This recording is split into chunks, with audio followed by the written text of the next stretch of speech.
کہ بھائی ہیں ٹھیک ہے نا, اس وقت ڈپورٹ سینٹر بند ہو گیا, آپ میرے ساتھ آ جاؤ میرے گھر, آپ کو ہم انشاءاللہ صبح ڈپورٹ سینٹر پہنچا دیں گے. یہ اس کی بات سن کے آپ کا بھائی اس کے ساتھ چلا گیا ہے. تقریباً تھوڑا سا چلے ہیں, اس کا گھر آ گیا اس بندے کا ایک گلی کے اندر ٹھیک ہے.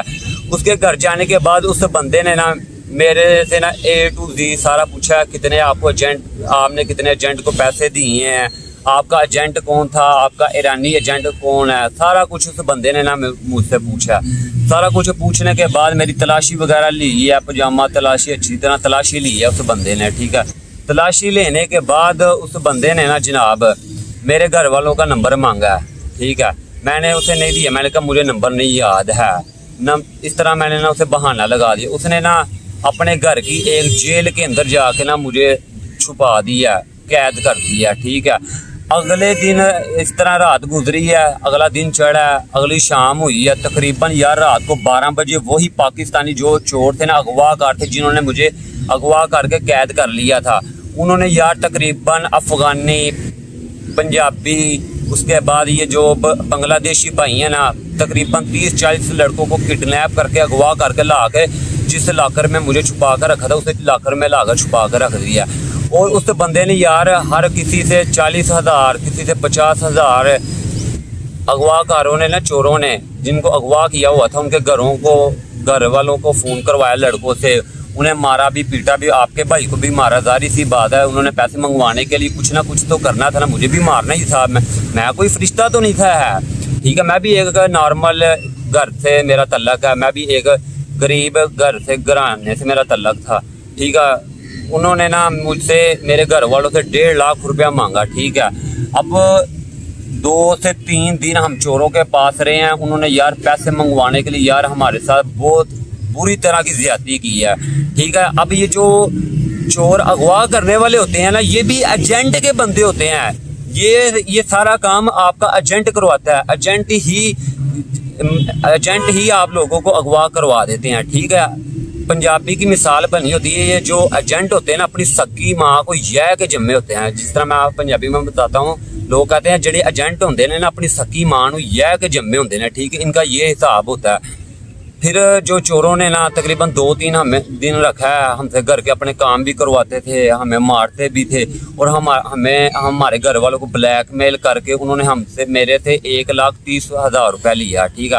پھر 1,30,000 جب آ گیا نا, اس سے 1 دن کے بعد انہوں نے ہمیں اردو گاہ یعنی ڈپورٹ سینٹر بھیج دیا تھا.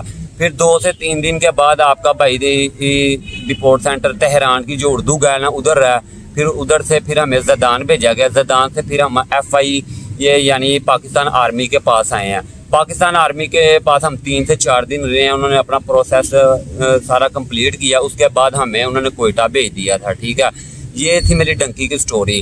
بھائی جان یقین ماننے میں 4 ستمبر کو اپنے گھر سے نکلا تھا, اور 16 اکتوبر کو آپ کا بھائی 1 مہینہ 15-20 دن ذلیل ہو کر اپنا قیمتی وقت ضائع کر اپنی جان کو اپنی بند مٹھی ہتھیلی پہ رکھ کر تقریباً 5 لاکھ روپے کا نقصان کر کے آیا تھا. واللہ یار یہ ایجنٹ لوگ آپ کو سبز باغ ضرور دکھاتے ہیں لیکن آپ کا نقصان کرواتے ہیں. یقین مانو بھائی, میں اللہ کی قسم اٹھا کہتا ہوں, لا الہ الا اللہ محمد رسول اللہ.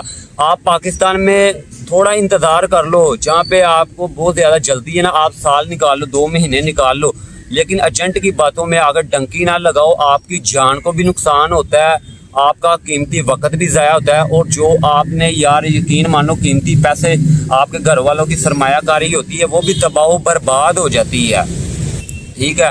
اب ایران ترکی بارڈر کی صورتحال کے بارے میں آگاہ کر دیتا ہوں. یار یقین مانے ایران ترکی بارڈر جو ترکی بارڈر ہے نا, اس وقت بہت ہی ایران ترکی بارڈر پر نا ترک فوج نے بہت ہی سخت پہرا دیا ہوا ہے. اگر آپ ترکی فوج کے ہاتھ لگ بھی جاتے ہیں تو وہ آپ کے اوپر بہت ہی زیادہ تشدد کرتے ہیں, تاکہ آپ عبرت کا نشان بن جائیں ان لوگوں کے لیے جو ڈنکی لگا کر آنا چاہتے ہیں, جو انٹر ہونا چاہتے ہیں. یقین مانے اس وقت بہت ہی خطرناک صورتحال ہے. اگر بندہ اپنی ہمت پر بارڈر کراس کر بھی لے, آگے سے پکڑا جاتا ہے ٹھیک ہے, آگے سے پکڑا جاتا ہے. جب آپ کا ایک بار ترکی بارڈر کراس ہو جائے نا, آپ کے ایجنٹ نے آپ کے گھر والوں کو بلیک میل کر کے کسی نہ کسی طریقے سے پیسے لے لینے جو آپ کے ایجنٹ کے ساتھ طے ہوئے ہیں ٹھیک ہے نا. آپ کا جان کا بھی نقصان ہونا ہے کیونکہ آپ کی جان ایک بہت ہی خطرناک راستے سے گزرتے ہوئے جاتی ہے. یعنی کہ میرا کہنے کا مطلب یہ ہے کہ آپ کو ڈنکی لگانے کے لیے یورپ جانے کے لیے اپنی جان کو اپنی ہتھیلی پر رکھ کر جانا پڑتا ہے. ٹھیک ہے, اور آپ کا قیمتی وقت بھی ضائع ہوتا ہے. جو آپ کا قیمتی وقت ہے نا جناب, وہ بھی ضائع ہوتا ہے. ٹھیک ہے, قیمتی وقت کے ساتھ آپ کے قیمتی آپ کے ماں باپ کے پیسے بھی ضائع ہوتے ہیں. ٹھیک ہے, اس کے بعد یہ ایجنٹ لوگ آپ لوگوں کو اغوا کروا دیتے ہیں. اغوا کروا کر آپ سے پھر پیسے لیتے ہیں. ٹھیک ہے نا.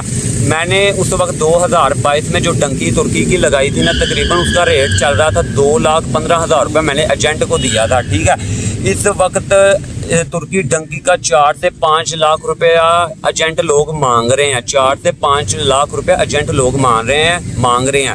میرے بھائی جان, اس طرح کا قدم نہ اٹھائیں, آپ کی جان کو بھی خطرہ ہے. اور مکملی طور پر ترکی بارڈر کو سیل کر دیا گیا. اب کوئی صورتحال نہیں, بندہ بارڈر کراس کر ترکی میں انٹر ہو جائے. آپ پاکستان میں رہ کر تھوڑا سا انتظار کر لیں. ٹھیک ہے نا, تھوڑا سا انتظار کر لیں, پھر آپ ترکی کا ویزا لے کر ترکی چلے جائیں اگر آپ کا شوق ہے کہ ترکی جانے کا. ٹھیک ہے, اگر آپ نے یورپ جانا ہے یار لیگلی طور پر جائیں.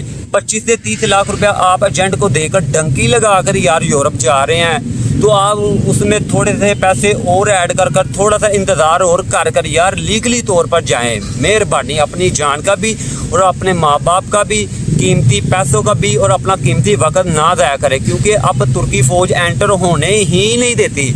اگر بندہ ترکی بارڈر کراس کر بھی لے نا, یقین مانے آگے سے بندہ پکڑا جاتا ہے. ٹھیک ہے, آپ کے پاس اگر پیسے تھوڑے ہیں, آپ سعودی عرب چلے جائیں, دبئی چلے جائیں, کسی بھی گلف کنٹری چلے جائیں. گلف کنٹری میں جا کر آپ کچھ دیر سٹے کریں, کچھ دیر یعنی 1-2 سال وہاں پہ گزاریں, سیٹل ہونے کے بعد آپ اپنے کفیل کے ساتھ اچھے طریقے سے رہیں, اس کے ساتھ اپنی بنا کر رکھیں. ٹھیک ہے, پھر آپ کا کفیل, آپ اپنے کفیل سے اجازت نامہ لے کر NOC لیٹر لے کر آپ یونان بھی جا سکتے ہیں, اٹلی بھی جا سکتے ہیں, فرانس بھی جا سکتے ہیں, USA بھی جا سکتے ہیں. میرا آپ کو مشورہ ہے, آپ لیگلی رستہ اختیار کریں. اس وقت ایران ترکی بارڈر مکمل طور پر سیل ہو گیا. ٹھیک ہے, مکمل طور پر سیل ہو گیا. ٹھیک ہے, آپ بارڈر کراس کر تو لیں گے. ٹھیک ہے, فوج کو دال لگا کے کر تو لیں گے, یقین مانے آپ اوان شہر تک بھی نہیں پہنچیں گے, آپ پکڑے جائیں گے. آپ کی ساری محنت جو ہے نا خوب کھاتے چلے جائے گی, اور ایجنٹ لوگوں نے آپ کے گھر والوں سے پیسے لے لینے ہیں. ٹھیک ہے, یہ تھی آج کی ڈنکی کی میری سٹوری, اور آپ کو پیغام کہ اب ایران ترکی بارڈر کے حالات نہیں ٹھیک, تو آپ ڈنکی نہ لگائیں. آپ لیگلی طور پر گلف کنٹری جائیں, گلف کنٹری میں جا کر کچھ دیر سٹے کریں, اور لیگلی طور پر یار یورپ کا راستہ اختیار کریں. اور مجھے دیں اجازت اسی ویلوگ کے ساتھ, اپنی سپیچ کے ساتھ جو میں نے آپ لوگوں کی رہنمائی کی ہے. اگر آپ نے میرا YouTube چینل اطہر ویلوگ آفیشیل کو سبسکرائب نہیں کیا تو یار میرے YouTube چینل اطہر ویلوگ آفیشیل کو سبسکرائب کریں, تاکہ میں آپ کے لیے مزید انفارمیٹیو ویڈیوز بناتا رہا ہوں, اور آپ تک میری بآسانی ویڈیوز پہنچتی رہیں. اللہ حافظ.